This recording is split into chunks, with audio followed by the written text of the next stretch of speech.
विद्वान बन के आए, कथा सीखी, उन्होंने विचार किया अब जाएं, कथा सीख ली है, गांव गांव जाकर के बढ़िया कथा सुनाएंगे, लोगों को धर्म का उपदेश करेंगे।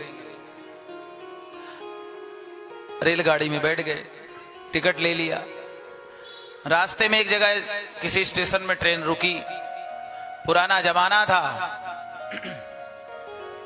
और उन्होंने विचार किया जब तक ट्रेन खड़ी तब तक नाश्ता पानी कर लूं, समोसा दिखाई पड़े ढकेल में लो, समोसा खा लूं। तो उतर करके दुकानदार से कहा भैया 2 समोसा दे दो। दुकानदार ने समोसा दिया। पंडित जी ने एक हाथ डाला जेब में, पैसा निकाल के दूं, और पंडित जी का हाथ जैसे कुर्ते की जेब में गया पार हो गया। क्यों? किसी ने जेब ही काट दिया। ट्रेन में बैठे पंडित जी की जेब ही कट गई। अच्छा, उसी में पैसा, उसी में टिकट। पंडित जी विचार करते हैं अगर हम इसी ट्रेन में सफर करते हैं, टीटी मिल गया तो जेल में और डाल देगा, क्या करें? बोले इसी स्टेशन में उतर जाते हैं, पास में कोई गांव होगा बढ़िया दपई जैसा श्रद्धालु कोई गांव हो, उस गांव में जाकर के कथा सुनाएं। तो कथा सुनाएंगे तो कुछ दक्षिणा तो दोगे ही दोगे, है ना? दोगे कि नहीं दोगे? तो दक्षिणा मिल जाएगी तो अपने घर चला जाऊंगा। तो महाराज पहुंच गए, ऐसा बिल्कुल इंटीरियर, बिल्कुल देहात, सड़क भी नहीं थी उस गांव में। पैदल पैदल बेचारे पगडंडियों से पहुंचे। अब गांव में विचार किया किससे मिलें, काम कैसे बनेगा। तो विचार किया कि गांव में कोई ब्राह्मण हो, पुरोहित हो, उसी से मिला जाए तभी काम बनेगा। तो पहुंच गए। एक ब्राह्मण बैठा था अपने घर के द्वार पर, अपने बच्चे को गोद में लिए खिला रहा था। अब ये पंडित जी पहुंचे, सिर में पोथी रखे हुए। पंडित जी ने आवाज लगाई, भैया जी राम राम। कोई जवाब नहीं आया। फिर बोले, भैया जी राधे राधे। फिर भी जवाब नहीं आया। अब पंडित जी विचार करते हैं ये कैसा ब्राह्मण है, राम राम का जवाब नहीं देता, राधे राधे का जवाब नहीं देता। तो उन्होंने विचार किया हम ये कहें कि हम काशी से आए हैं तो थोड़ा प्रभाव पड़ेगा, तो शायद कुछ बोले। तो उन्होंने कहा सुनो जी, हम काशी से आए हैं, काशी से, बनारस। अब देखा घूमकर पंडित जी ने, तुम कलकत्ता से चले आओ, हमको क्यों बता रहे हो? अरे भाई, बोले बड़ा विचित्र है भाई। फिर विचार किया ये कहें कि हम भागवत कथा कहते हैं तो थोड़ा और प्रभाव पड़ेगा, शायद प्रभावित हो जाए। तो बोले हम भागवत कथा कहते हैं। अब उसने जीवन में नहीं सुना था भागवत कहते किसको है। उसने कहा तुम भागवत कहो या और कुछ कहो, पर हमसे मत कहो, जिससे कहना उससे कहो, हमसे मत कहो। बड़े परेशान हो गए भैया। पास में गए, बोले भैया तुम ब्राह्मण हो? बोले हाँ। बोले कैसे ब्राह्मण? एक ब्राह्मण तुमसे कोई याचना करने आया है, तुम उसकी बात ही नहीं सुन रहे हो। ऐसे ब्राह्मण होते हैं क्या? कम से कम ब्राह्मण होने के नाते एक ब्राह्मण की सहायता तो करो। अब थोड़ा सा उसको लगा, हाँ बोलो भैया क्या समस्या है। बताया कि मैं भागवत कथा कहता हूं, आप अपने गांव के सरपंच से कह करके कथा करवा लो। अरे बोले हमारा सरपंच कथा बता नहीं जानता, ना कुछ कराने वाला, वो खुद ही नहीं जानता तो सरपंच क्या जानेगा। जिस गांव के ब्राह्मण को नहीं पता कथा, तो उस गांव के सरपंच को क्या पता होगा। उसने कहा जाओ यहां से, उठाओ ये पोथी होती, निकलो। पंडित जी ने कहा भैया आप एक ब्राह्मण होकर के ब्राह्मण की सहायता करो। उन्होंने निर्णय किया ज्यादा, तो उसने सोचा चलो एक बार हो आते हैं। अब गांव के सरपंच के पास पहुंचे। सरपंच बैठा टीले में, पत्थर के टीले में। सरपंच से कहा कि सरपंच जी एक काशी से पंडित जी आए हैं, वो कह रहे थे कोई राम कथा, भागवत कथा, कुछ भागवत करा लो। सरपंच ने कहा भागवत करा लो? क्या भागवत करा लो? चलो जाओ यहां से, सुबह सुबह से भागवत करा लो। भागवत क्या होती है हम नहीं जानते कुछ भी, जाओ। पंडित जी ने कहा वो पोथी लेके आए हैं, कह रहे थे भागवत सुनाएंगे और उद्धार हो जाएगा, जाने क्या क्या कह रहे थे। सरपंच ने कहा जाओ जाओ, मना कर दो। इतने में सरपंच के छोटे छोटे बच्चे बैठे, गांव के 2-4 और बच्चे। अब वो मचल गए, हमें भागवत देखनी है, हमें भागवत देखनी है, हमें भागवत देख। बच्चों को लगा कोई जादूगर आ गया है जादू दिखाने, और हमें देखनी है भागवत, हमें देखनी। रोने लगे। अब जब ये रोने लगे तो सरपंच ने कहा देखो बच्चे प्राण दिए दे रहे हैं, जाओ बुला लाओ। पंडित जी प्रसन्न हो गए, उनसे कहा चलो तुम्हारी बात बन गई, चलो दिखाओ। पंडित जी ने कहा दिखाओ? क्या दिखाओ? अरे वही जो भागवत लेके आए हो दिखाओ, सुनाओ, जो भी करना है करो। अरे बोले हमको भी थोड़ा स्नान ध्यान करने दो, आचमन माचमन करें, संध्या करें, गायत्री करें, तब जाकर के शुद्ध होकर सुनाएंगे। अरे बोले वहां बच्चों के प्राण निकले जा रहे हैं तो हमें संध्या बंदन की पड़ी है। पंडित जी ने कहा बच्चों के प्राण? बच्चों के प्राण क्यों अटक गए? कुछ समझ नहीं आया पंडित जी को। बोले जल्दी चलो। पंडित जी ने बेचारे ने जल लिया, आचमन किया। हम पवित्रा पवित्रो वा सर्वावस्थाम गतो भैया स्वरेत पुंडरी काक्षम सवाह्या भयंतरः शुचि। मंत्र स्नान किया, आचमन किया, पहुंच गए।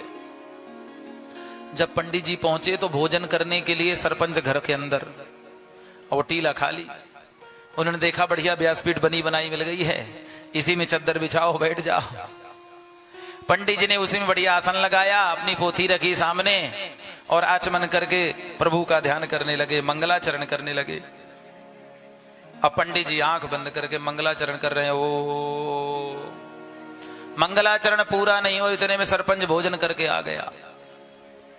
अब सरपंच नित्य दोपहर में भोजन करके उसी टीले में सोता था। तो सरपंच आया, पंडित जी तो बैठे हैं मंगलाचरण कर रहे हैं। सरपंच आया, उन्हीं की जंगा में सर रख के सो गए। उसने कहा बढ़िया तकिया लगी है, सो जाओ। सो गया। अब सोया जैसे ही खर्राटे शुरू। अब पंडित जी तो बेचारे मंगलाचरण कर रहे हैं, ओम नमो। उधर से उसका स्वर लग रहा है हो। पंडित जी बोले ये अच्छी आफत लग गई। अब पंडित जी विचार कर रहे हैं मुख्य यजमान तो यही है, हाँ, जैसे हमारे पाठक जी मुख्य यजमान। अब मुख्य यजमान ही सो जाए तो फिर कथा किसको सुनाए? हाँ, पंडित जी मंगलाचरण करते करते अपने हाथ से ऐसे, सरपंच जी जगो, जग जाओ। सरपंच जी हिले नहीं, बढ़िया खर्राटे ले रहे थे। पंडित जी को लगा कि ये तो अच्छा स्वर लग रहा है बगल में, हाँ? हम बोल रहे हैं पहले काले से, इनका जो खर्राटा है तीसरे काले का, कैसे मेल बने भाई? तो पंडित जी ने जोर से उनको थोड़ा झटका दिया, और झटका दिया और सरपंच की नींद खुली। सरपंच को आई गुस्सा, और गुस्से में सरपंच ने पंडित जी में एक थप्पड़ रसीद दी। अब पंडित जी में पड़ी थप्पड़। बोले अब जो होगी सो देखी जाएगी, जितना अपमान होना था हो गया। अब पंडित जी को आया क्रोध, उन्होंने भी एक थप्पड़ जमा दिया सरपंच। अब दोनों टीले में लड़ने लग गए।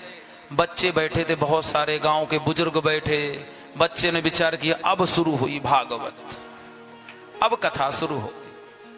बड़े बुजुर्ग बच्चों को पकड़ रहे हैं, इधर ही रहो, छूना नहीं, सुबह से नहाए नहीं हो, और बिना नहाए धोए भागवत को छू नहीं लेना, दूर से देखो। हाँ, दूर से, इस पर दूर बैठो, छूना नहीं। भागवत शुरू हो गई। अब महाराज एक दूसरे को दे घूंसा, लड़ते लड़ते टीले से नीचे। अब टीले से नीचे आए तो सरपंच की पत्नी निकल आई। उसने लेपा लगाया था गाय का, गोबर से लीपा था, चबूतरे को कथा हो रही। अब लड़ते लड़ते जहां तक लिपा था वहां से दूर जाने लगे तो सरपंच की पत्नी कह रही कथा लिपे लिपे में करो महाराज, इधर उधर काहे जा रहे हो, लिपे लिपे में करो। ऐसी कथा हो रही महाराज, दूर से देख रहे हैं सब। लड़ते लड़ते एक गड्ढा था सरपंच घर के सामने, पहले गांव में अनाज रखते थे ना गड्ढे में, लड़ते लड़ते उसी में घुस गए दोनों। अब नीचे सरपंच, ऊपर पंडित, छाती में बैठ गया। देखने वाले कह रहे हैं सरपंच के ऊपर भागवत महारानी चढ़ गई है, अब इसका उद्धार करके ही जाएंगे, सरपंच का उद्धार पक्का। सरपंच की पत्नी आई, प्रभु क्षमा कर दो, आप इनके बदले में गैया ले लो, भैंसी ले लो, पैसा ले लो, मकान ले लो, दुकान ले लो, इनको छोड़ दो। पंडित जी समझ गए मौका बढ़िया है, बोले हम तो इनको बिल्कुल नहीं छोड़ेंगे, उद्धार करके ही छोड़ेंगे।